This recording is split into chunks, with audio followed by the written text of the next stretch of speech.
When Big Shaq steps up to his luxury condo, expecting home, security blocks the way. The passcode, denied. The penthouse, no longer Big Shaq's. The fortune, the legacy, the name, wiped clean overnight. The world calls it justice. Big Shaq knows it's a setup. And when the truth comes out, the ones who stole everything, they'll regret ever thinking Big Shaq would stay down. Before we deep dive into this interesting story, subscribe to our channel and tell us where you're watching from. Share in the comments below. Shaquille Big Shaq O'Neal pulled up to the entrance of the Aurelius, one of the most exclusive luxury condos in the city, a place he had called home for the last 5 years. The building's sleek glass exterior reflected the golden hues of the setting sun, casting long shadows across the valet loop.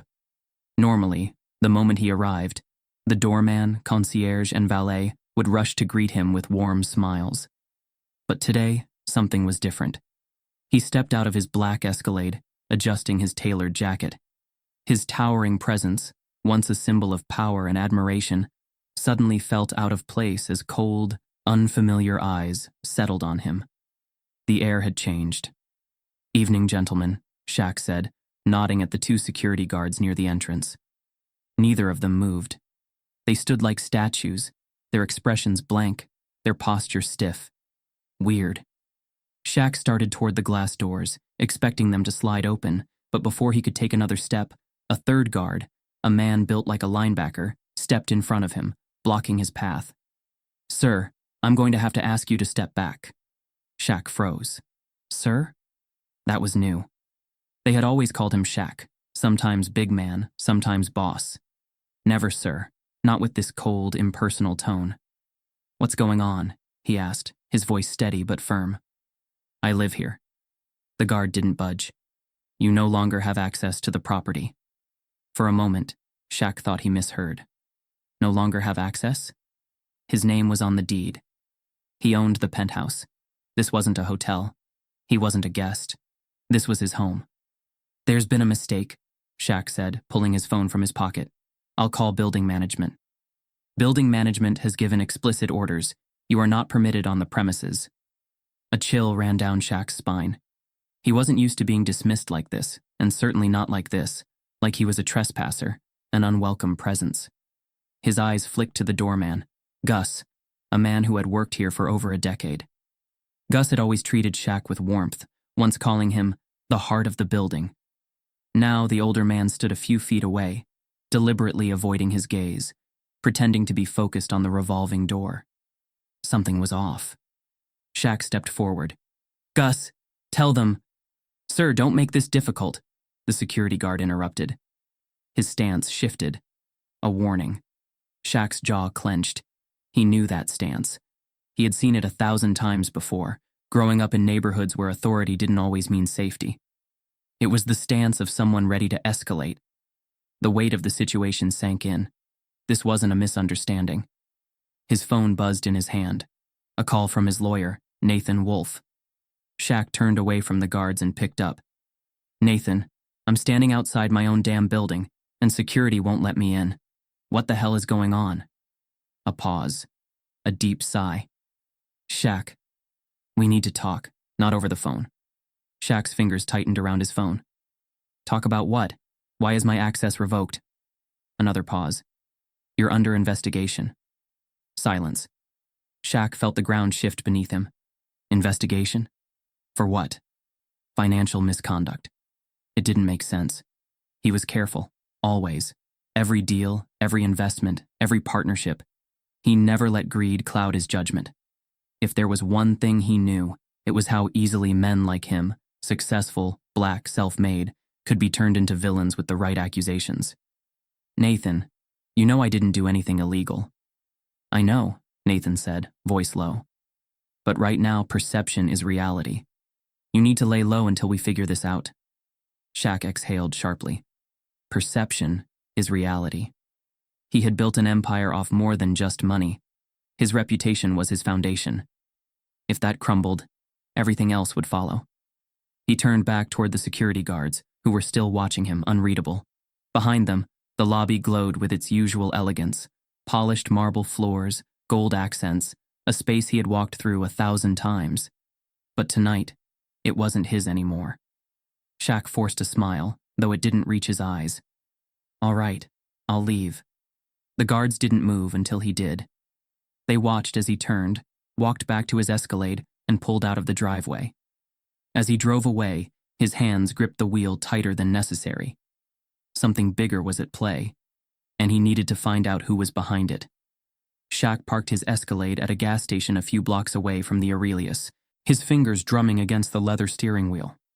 His mind raced, trying to make sense of what just happened. Security had blocked him from his own home. His lawyer had spoken in riddles. And now, an investigation? Something wasn't adding up. He took a deep breath and pulled out his phone, dialing his business manager, Derek Vance. Derek was sharp, relentless with numbers, and more than that, loyal, or so Shaq had always believed.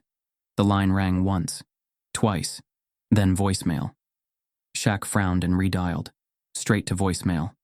He tried again. "Hey, you've reached Derek. Leave a message." Shaq hung up, his heart pounding harder now. Derek never ignored his calls. Even if he were in a meeting, he would at least send a text. Something was wrong. He scrolled through his contacts and tapped on Lisa Turner, his longtime assistant. If anyone knew what was going on, it would be her. Ring, ring, ring, voicemail. Shaq's jaw tightened. He tried calling Troy Benson, his best friend and business partner. They had started their first investment together nearly a decade ago. If there was one person in this world he could trust, it was Troy. But the call went to voicemail. A cold sensation crept up Shaq's spine. One person not answering was a coincidence. Two, maybe, but everyone? That wasn't a coincidence. He opened his banking app, expecting to see the usual numbers staring back at him. His accounts, his investments, his empire. But instead, a message flashed across the screen. Error. No accounts found under this user. Shaq blinked. He refreshed the app. Same message.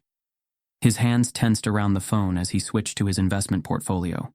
Access denied. His corporate accounts. Access denied. Every single one. His assets, his wealth, his life's work. Gone. His breath came shorter now, his pulse pounding in his ears. This wasn't just an investigation. Someone had pulled the strings to erase him overnight. Shaq gritted his teeth and forced himself to think. Who had the power to do this? Who could make his bank suddenly forget he existed? Who could turn his closest allies into ghosts? And then, as if the universe wanted to answer, his phone buzzed with a notification. A news alert. He tapped it. And there it was. Breaking. Big Shaq under investigation for financial misconduct. Shaq's stomach dropped. The article was brutal, cold, calculating, and laced with the kind of accusatory language that planted doubt before facts. Sources say millionaire entrepreneur Shaquille O'Neal is under federal investigation for fraudulent financial activity.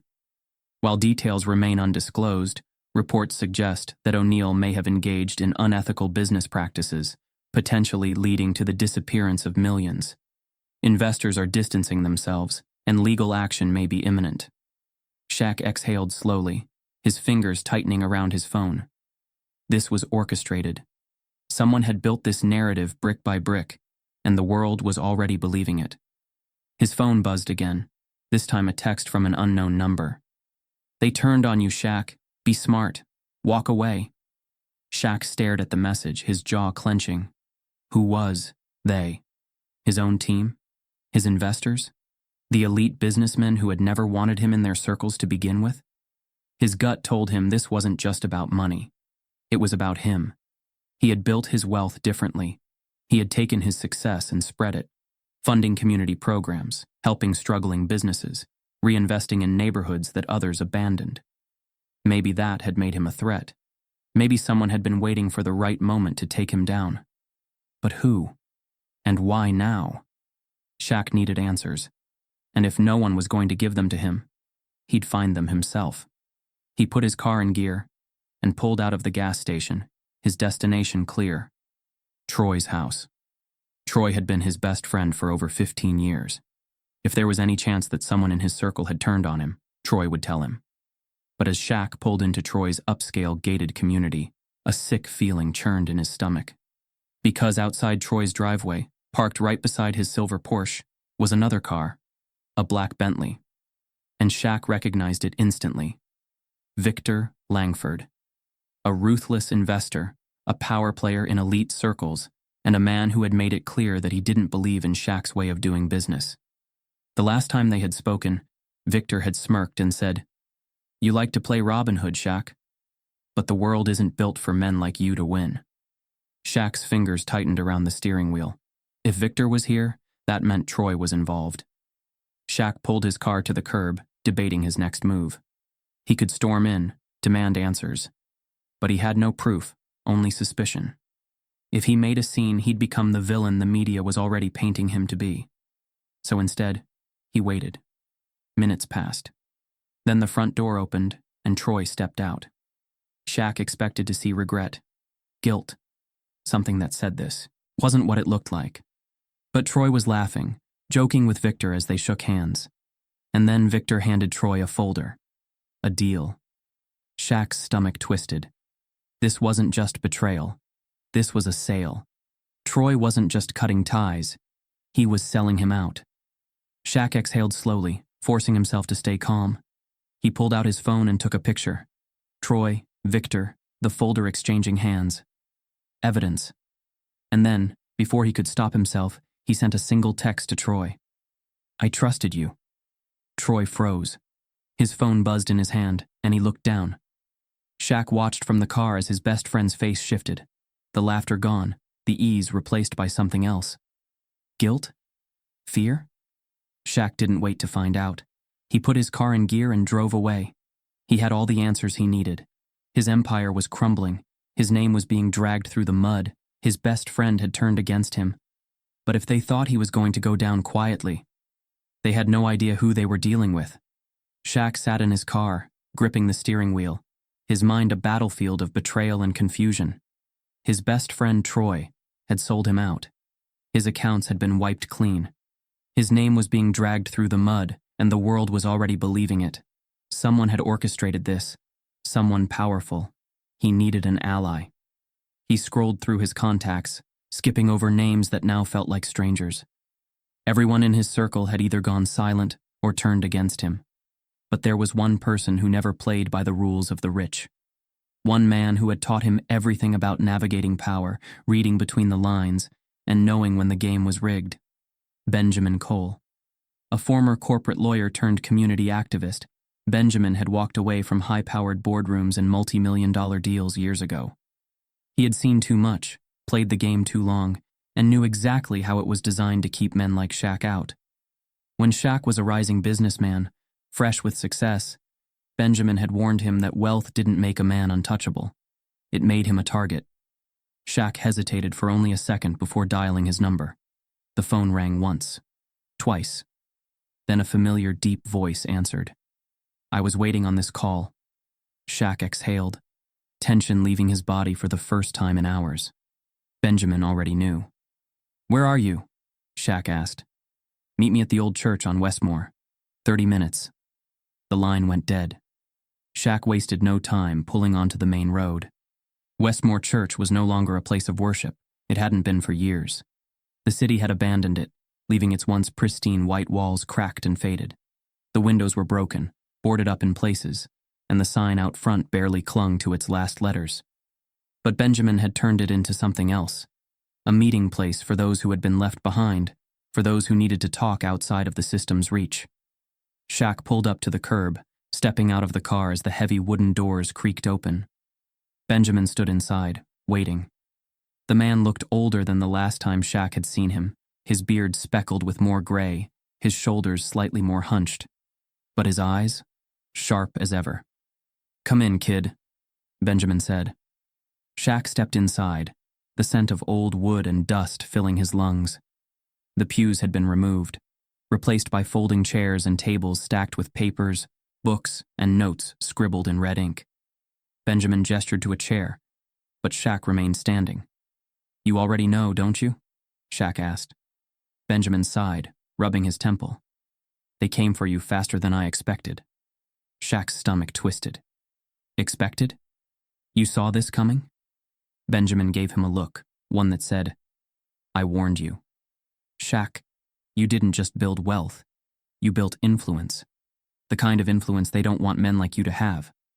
Shaq's jaw clenched. "Who is they?" Benjamin leaned back in his chair, watching Shaq carefully. "The ones who decide who gets to stay at the top. The ones who play chess while everyone else is playing checkers." He shook his head. "Shaq, you were never just a businessman. You were a movement. You reinvested in communities, built programs, gave opportunities where others hoarded. And that?" He exhaled sharply. "That made you a problem." Shaq swallowed hard, the weight of Benjamin's words settling in his chest. "But this isn't just about money, is it?" Shaq asked. Benjamin's eyes darkened. "Number, it's about race, about power, about making sure you don't rewrite the rules." Shaq looked away, his mind racing back to all the times he had been underestimated, doubted, warned. Flashbacks hit him hard. He was 10 years old, standing outside a convenience store with $1 clenched in his small fist. The clerk inside had been watching him for 5 minutes, eyes narrowed. When Shaq finally stepped in, the man leaned over the counter. "What are you doing here?" Shaq had swallowed hard. "Buying candy." The man sneered. "Hurry up and get out." "I don't need trouble in here." Shaq had left empty-handed, 15 years old. Walking home from school, a cop car had slowed beside him, 2 officers inside. "Where you headed?" Shaq had pointed down the street. "Home." One officer had smirked. "That so?" The car followed him for 2 blocks before finally driving away. 18 years old, senior year. He had gotten his first job interview at a high-end sneaker store. The manager, a tall, thin man with cold blue eyes, had glanced at Shaq's resume and raised an eyebrow. "You sure you'd fit in here?" Shaq had forced a smile. "I love sneakers." The man had chuckled. "That's not what I meant." Shaq never got the job. Now, standing in the dim light of the abandoned church, he felt those moments collide with the present. It had always been there. The doubt. The quiet resistance. He had just never let it stop him. But now they were playing a different game. "So what do I do?" Shaq finally asked, his voice low. Benjamin studied him for a long moment before standing up and walking to a filing cabinet in the corner. He pulled out a thick folder and tossed it onto the table. Shaq opened it. Inside were documents, articles, records, names, people who had fallen before him, Black entrepreneurs, community leaders, activists, people who had risen too high and then been erased. "They've done this before," Benjamin said. "You're just their latest target." Shaq's chest tightened. "How do I fight back?" Benjamin sighed. "You don't fight with force, Shaq. You fight with truth. But first, you need to find out who pulled the trigger." Shaq flipped through the papers, his pulse steady but heavy. He saw patterns, the same law firms, the same banks, the same names, and one name stood out. Victor Langford. Shaq exhaled slowly. He had suspected Victor was involved, but now he was sure. Benjamin nodded. "You see it now, don't you?" Shaq clenched his fists. "Victor started this, but I'm going to finish it." Benjamin gave him a long, measured look. "Then you better be ready, kid. Because once you start digging, they'll come for you harder." Shaq straightened his shoulders. "Let them come." Because now he had clarity. Now he knew what he was really up against. And he wasn't backing down. Shaq drove through the city with no destination, the weight of everything pressing down on his chest. He had lost his home, his fortune, his reputation, his name. Every call he made went unanswered. Every ally had vanished. His best friend had sold him out. The streets blurred past him, familiar neighborhoods now feeling distant, like a past life he could barely touch. He had always believed that money built security, that success shielded a man from the chaos of the world. But now he understood the truth. The higher you climbed, the harder they made you fall. His stomach clenched as he pulled into a dimly lit street on the city's south side. It had been years since he had been here, but the place still stood. The Horizon Shelter. He had quietly funded this shelter when the city had turned its back on the people living here. He had never put his name on it, never made it a PR stunt, It was just something he had done because he knew what it was like to need a hand when the world shut its doors on you. Now, he was the one needing help. Shaq stepped out of the car, adjusting his jacket. He no longer looked like the polished millionaire people saw on magazine covers. He was tired, his beard rougher than usual, his eyes carrying the weight of the last few days. He pushed the door open and stepped inside. The air smelled of old wood, stale coffee, and something faintly metallic. People huddled in corners, some wrapped in blankets, others whispering among themselves. A few lifted their heads, eyes widening in recognition. A voice cut through the silence. "You're either lost or desperate." Shaq turned. A woman leaned against the counter, arms crossed. She had sharp eyes, the kind that missed nothing, and a presence that made it clear she didn't tolerate nonsense. Raina. She had been running this place since the beginning. Tough, street smart, and fiercely loyal to the people the world forgot. Shaq exhaled. "I guess I'm both." Raina didn't move, just studied him like she was trying to see past the headlines, past the image the world had created for him. Then, after a long pause, she jerked her head toward the back room. "Come on." Shaq followed her down a narrow hallway lined with peeling paint. Raina pushed open a door to a small office, a battered desk, a sagging couch, stacks of papers, and a single lamp casting a dim glow. She gestured to the couch. "Sit." Shaq did. Raina leaned against the desk, arms still crossed. "So, you're hiding." Shaq frowned. "I'm not hiding." Raina raised an eyebrow. "No? Then what do you call this?" Shaq exhaled, running a hand over his face. "I need answers." Raina tilted her head. "You already know the answer, Shaq. You just don't want to say it out loud."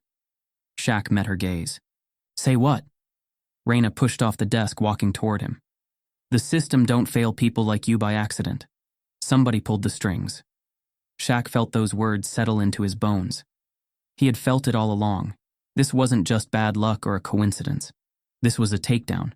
Deliberate, precise, executed with intent. "Who?" His voice was steady, but inside, he was burning. Raina sighed. "You already know that too." Shaq clenched his fists. "Victor Langford."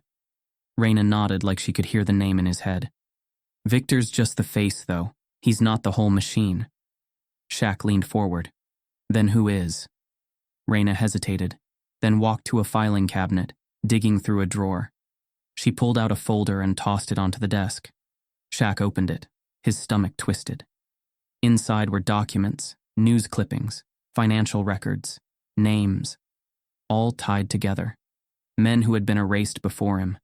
Businessmen, black entrepreneurs, leaders. Some had gone to prison. Others had disappeared quietly. The pattern was undeniable. Raina tapped a name at the bottom of one document. "This is your problem." Shaq read it. His blood turned ice cold. Elijah Grayson, one of the wealthiest, most powerful men in the country. A name that never made headlines, but a man who pulled strings from behind the scenes. He owned banks, tech firms, law firms. He was a ghost, a man who never appeared in the spotlight but was everywhere. Shaq looked up. "Why would he care about me?" Raina smirked, but there was no humor in it. "Because you don't play by their rules." Shaq closed the folder, his mind spinning. "So what now?" Raina sat on the desk, crossing her legs. "You have two choices, Shaq." She held up a finger. "One, you disappear. You let them erase you, take what's left of your money, and rebuild in silence somewhere far away." She lifted a second finger. "Or two, you fight back." Shaq inhaled slowly. "How?" Raina's gaze sharpened. "You stop playing defense." Shaq sat back, considering her words. His whole life, he had believed in playing fair, working hard, and building something real. But now he saw the truth. The game had never been fair. Raina studied him. "You look like a man ready to make a decision." Shaq nodded, his mind clear for the first time since this nightmare started. He wasn't running. He wasn't hiding. He was going to fight. And this time, he wasn't going to play by their rules. Shaq sat in the dim light of Raina's office, his eyes fixed on the folder she had handed him.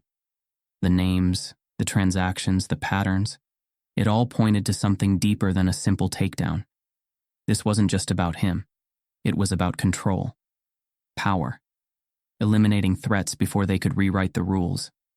But he wasn't the type to go quietly. He flipped through the documents, searching for the one thread that would unravel the whole thing. His name appeared over and over, tied to transactions he had never approved. Millions funneled through shell companies, properties purchased under his name and then liquidated, donations he had never made. Everywhere he looked, it seemed like he had been the architect of his own downfall. But he knew better. Someone had forged his signature. Someone had spent years setting this up. And one name kept surfacing in the shadows of every deal. Victor Langford. Shaq clenched his jaw. He had always known Victor despised him. A billionaire who believed wealth should stay in the hands of the elite. Shaq's entire business philosophy had been a direct challenge to men like Victor. And now, Victor had found a way to erase him. Raina watched him from across the desk, her expression unreadable. "What's the move, Shaq?" Shaq exhaled, forcing himself to think clearly. "I need proof." Raina nodded. "Then you need to go to someone who still has access to your accounts." Shaq frowned. "Who?" Raina's lips curled slightly. "Your banker." Shaq's chest tightened. Brandon Ellis. The man who had managed his accounts for years. If anyone knew the truth, it was him. The next morning, Shaq drove to Ellis and Company. Private banking, a high-end financial firm that catered to the wealthy. The office was sleek, designed to intimidate. A place built for people who thought money made them untouchable. Shaq walked in, ignoring the hushed whispers of employees who had seen his face all over the news. He reached the receptionist, his voice calm but firm. "I need to see Brandon Ellis." The woman behind the desk hesitated, her eyes flicking toward a security guard standing near the elevator. The message was clear. He wasn't welcome here anymore. Shaq held her gaze. "Tell him I'm not leaving until I do." She swallowed, nodded, and made the call. Minutes later, a door at the far end of the lobby opened, and Brandon Ellis stepped out. He looked the same, polished suit, slicked back hair, a practiced smile that never quite reached his eyes. But when their eyes met, Brandon's smile faltered. "Shaq, this isn't a good time." Shaq took a slow step forward. "Make time." Brandon glanced around, then exhaled sharply. "Fine, my office." Inside the office, Shaq closed the door behind him. Brandon moved behind his desk, adjusting his cuffs. "I can't help you, Shaq." Shaq folded his arms. "You haven't even heard what I need."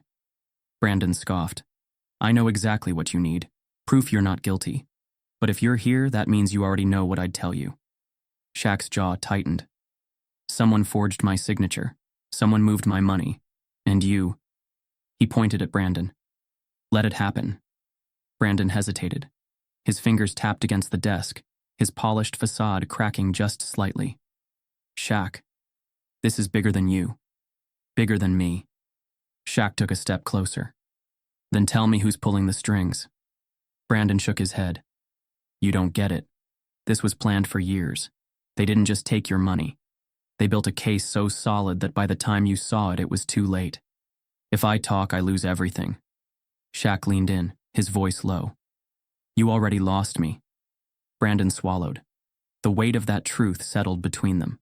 For years, Shaq had trusted him. And now, that trust was gone. Brandon sighed, then reached into a drawer, pulling out a flash drive. "I can't say anything, but this might help." Shaq took it, his fingers curling around the small piece of plastic. Brandon's voice was almost a whisper. "Don't come back here, Shaq. You're making enemies you don't want to make." Shaq didn't respond. He turned and walked out. He already had all the enemies he needed. Back at the shelter, Shaq plugged the flash drive into Raina's laptop. Files loaded instantly. Emails, bank statements, contracts. And there it was, a transfer of ownership. His company, his real estate, his stocks, all quietly transferred into the hands of Langford Capital. Victor Langford hadn't just taken him down. He had stolen everything. Raina let out a low whistle. Damn, they didn't even try to hide it. Shaq's fists clenched. They had already moved on, already acting like he was finished. But he wasn't done yet. Raina studied him. So what now? Shaq exhaled slowly. Now? I make a move they don't expect. Raina smirked.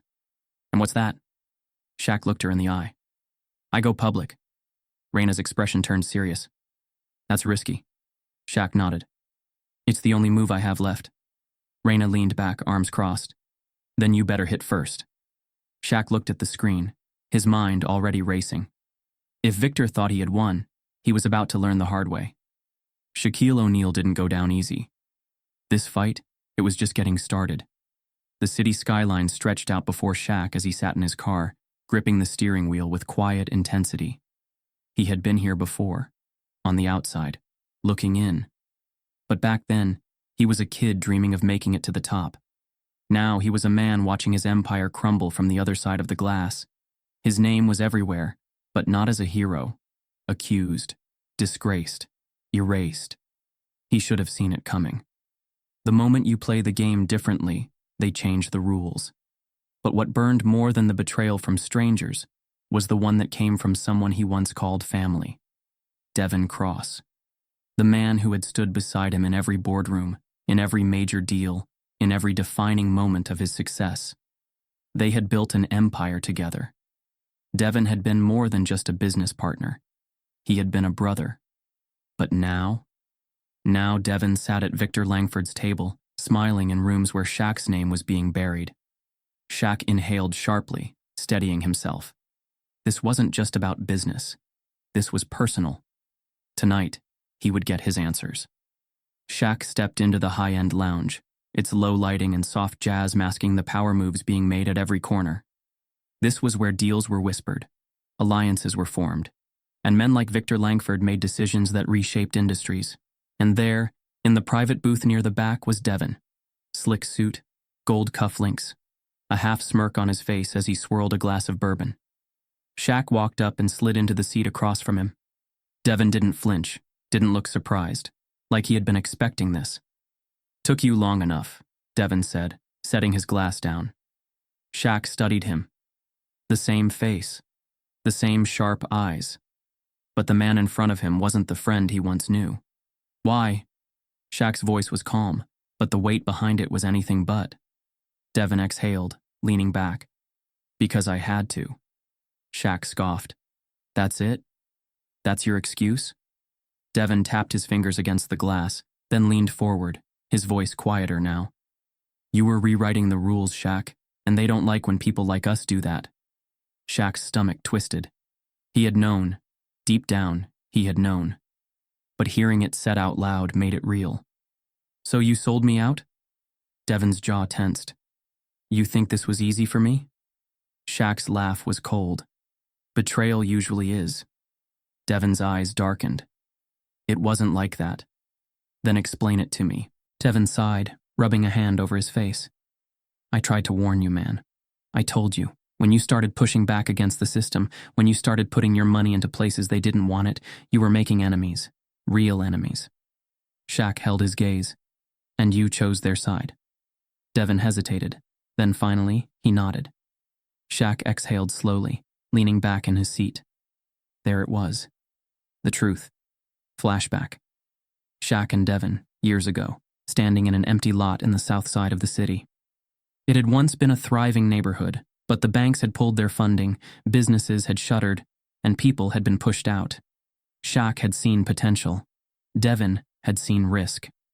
This is how we make real change, Shaq had said, standing in the middle of cracked pavement. We don't just talk about reinvesting in communities.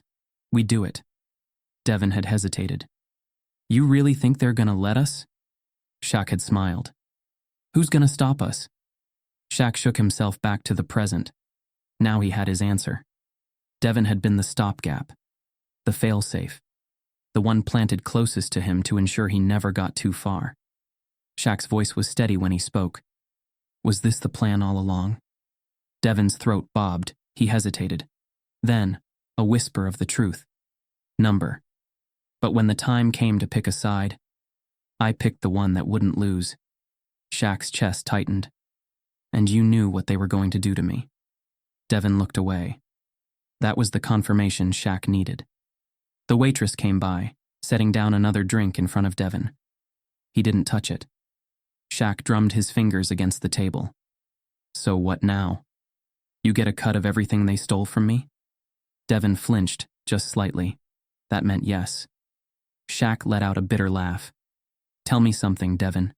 Do they even respect you? Or are you just another pawn in their game? Devon's jaw clenched. Shaq had hit a nerve. Shaq leaned in. You think Victor sees you as an equal. He doesn't. He sees you as useful. For now. Devon's eyes flickered with something. Doubt. Shaq pressed on. The moment you stop being valuable, you'll be right where I am, and you won't even see it coming.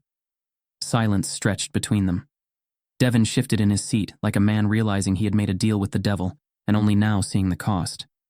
You should leave, Devon said finally. Shaq nodded. He had gotten what he came for.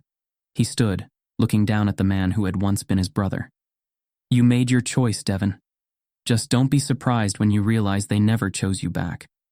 And with that, Shaq walked away. The past was gone. Now, it was time to take back his future. Shaq had always believed that a man's legacy was built on more than just his wealth. It was built on his choices, his character, his actions. But now he was learning that legacy wasn't about truth. It was about perception. And perception was being rewritten by the hour. He sat in his car, parked outside a coffee shop he used to frequent. A place where people once greeted him with smiles, where the baristas knew his order by heart. He watched through the window as the morning news played on a mounted TV. Breaking. Shaquille O'Neal. Fraud, betrayal, or fallen icon. The footage was relentless. Clips of his frozen bank accounts, statements from investors claiming they felt deceived, legal analysts speculating about prison sentences. It was working. The smear campaign wasn't just about taking his money, it was about taking his name. A group of people sat at a corner table whispering. One of them, a young man in a business suit, tilted his phone just enough for Shaq to see his own face on the screen. His mugshot from the news reports. They didn't see him sitting there, didn't know the man they were talking about was only a few feet away. Crazy, huh? The man shook his head. Dude had everything. Money, power, and he still couldn't resist scamming people. A woman across from him frowned. I don't know. He gave back a lot to the city. Maybe there's more to the story. Please, the man scoffed.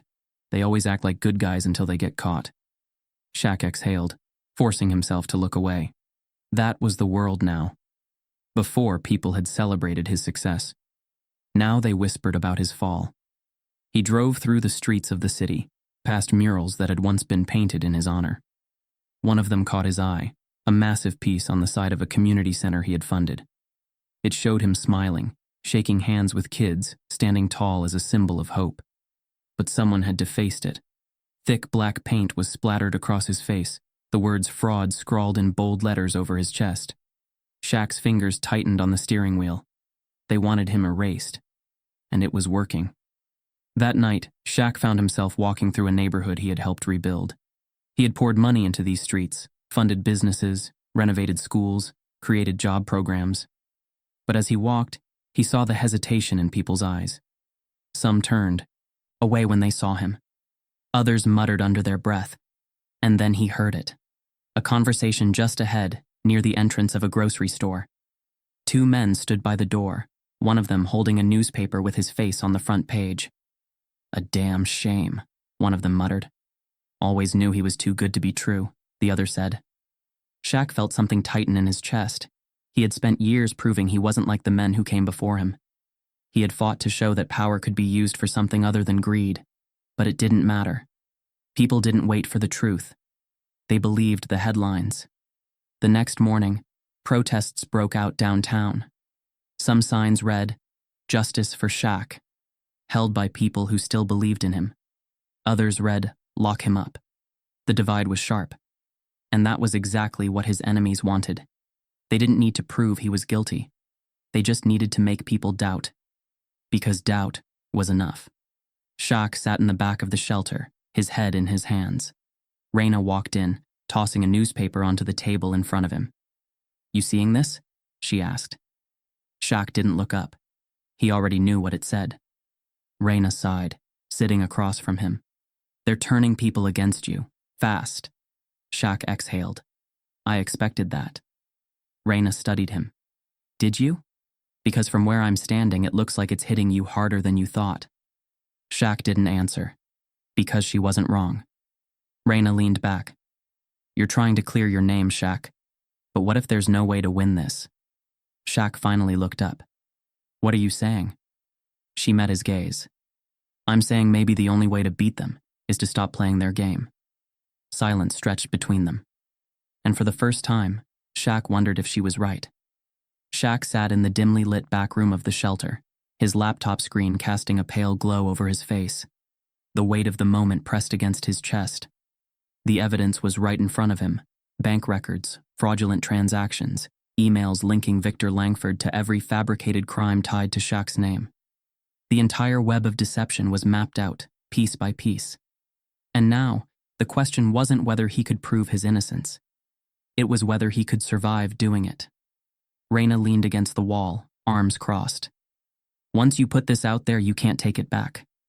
Shaq exhaled slowly. I know. Raina studied him. And if this goes wrong? Shaq looked up, his jaw set. Then at least they'll know the truth. Raina held his gaze for a long moment, then gave a small nod. Then let's do it. Shaq reached for his phone, opened the camera, and hit record. The video statement. Shaq looked straight into the lens, his voice steady, unshaken. For the past few weeks, you've heard my name dragged through the mud. You've seen the headlines, the accusations.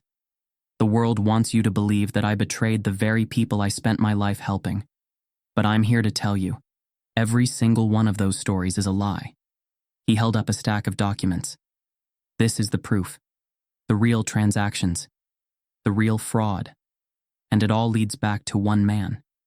Victor Langford. Shaq exhaled. You see, Victor never liked the way I did business. He believed wealth should stay with the elite. And when I refused to play by his rules, he decided to take me down. He leaned forward. They don't want people like me building power outside their system. They don't want someone who looks like me proving that success doesn't have to come at the cost of the people. So they fabricated charges, froze my assets, and turned my own people against me. A long pause. But I'm still here. He locked eyes with the camera, and I'm not done yet. He ended the recording. Raina let out a low whistle. Well, that's gonna make some noise. Shaq nodded. Let's make sure of it. And with one click, he uploaded it to the world. The video exploded within minutes. News stations picked it up. Social media lit up with debates. Justice for Shaq started trending.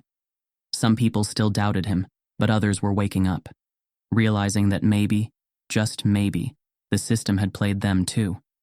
And in the middle of the chaos, Shaq's phone rang. A number he recognized. Victor Langford. Shaq stepped into an empty alley behind the shelter, answering the call. You've been busy. Victor's voice was smooth, almost amused. Shaq exhaled. Enjoying the show? A chuckle. You think this changes anything? You think a viral video is going to bring me down? Shaq didn't answer. Victor's voice lowered. You don't win against people like me, Shaq. We own the courts, the banks, the media. By tomorrow, this will be buried under the next scandal.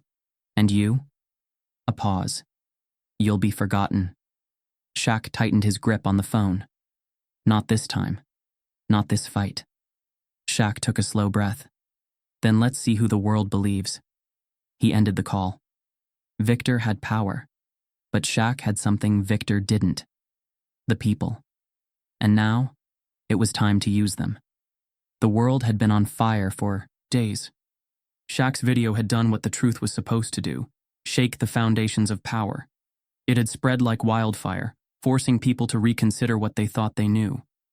The same networks that had dragged his name through the mud were now questioning their own narratives. But the real shift happened behind the scenes. Victor Langford wasn't untouchable, not anymore. Shaq sat in the back office of the shelter, his fingers steepled under his chin. Raina and Benjamin Cole sat across from him. Raina tossed a file onto the desk, her smirk sharp. It's done. Shaq opened it. Bank statements, offshore accounts, wire transfers that traced back to Victor. Benjamin exhaled. You wanted a smoking gun? This is a damn forest fire. The same financial schemes that had been pinned on Shaq? They traced right back to Victor. Only now, they weren't just rumors. They were documented, undeniable facts. Shaq looked up. Who else has this? Raina's smirk deepened. Every major news outlet. And the FBI. Shaq leaned back, exhaling. It was over, but it didn't feel like a victory. Not yet. The next morning, the headlines changed. Billionaire Victor Langford under federal investigation for fraud embezzlement. New evidence clears Shaquille O'Neal, victim of elaborate corporate conspiracy. Shaq's phone buzzed relentlessly. His lawyer, reporters, investors who had abandoned him and now wanted to talk, and then a call from Troy Benson. Shaq stared at the name on the screen. The man who had once been his best friend. The man who had sat across from Victor and sold him out. He let it ring. Some bridges weren't meant to be rebuilt. That night, Shaq stood outside the Aurelius, his former luxury condo building. The same doorman who had refused to meet his eyes weeks ago now fumbled to open the entrance for him. Mr. O'Neal, I'm so sorry about before. I was just following orders. Shaq studied him, the fear in his voice, the regret. Once this place had felt like home. Now, it was just another monument to a life that no longer fit. Shaq nodded, but he didn't step inside. He turned and walked away. The world expected him to rebuild, to reclaim his fortune, and he would. But this time, on his own terms. Because some victories weren't about getting back what you lost. They were about knowing who you are. And Shaq? He had never been clearer. They tried to erase him. They failed. The game isn't rigged if you know how to break it. What would you do if the system turned against you? Would you fight back? Would you play by their rules or rewrite them? The truth is out, but this story isn't over. Because power isn't just about what you own. It's about what you refuse to lose. What happens next? That's the real question.